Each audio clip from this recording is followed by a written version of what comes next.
Euradio présente Fréquence Europe, une chronique européenne réalisée par Radio Judaïka et le Centre Europe Direct de Strasbourg.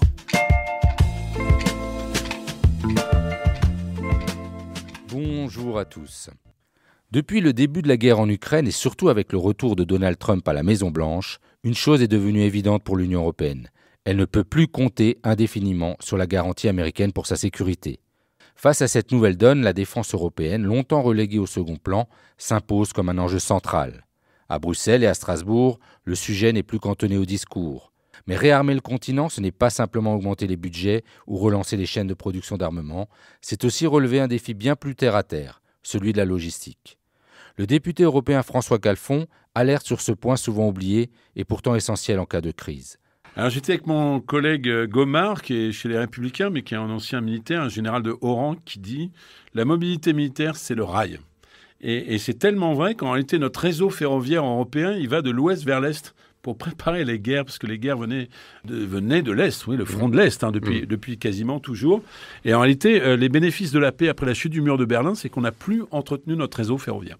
Et donc, la Commission européenne avait chiffré, il y a quelques années de ça, je crois que c'était en 2021, à 6,7 milliards les besoins de remise à niveau de notre réseau ferroviaire pour des sujets militaires.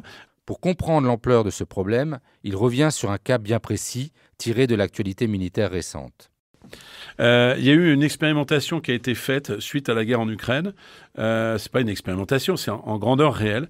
Les chars français Leclerc, qui pèsent 56 tonnes, donc c'est un certain poids, devaient rejoindre leur base en Roumanie, la base de l'OTAN, à la frontière de l'Union européenne, exposée à la Russie.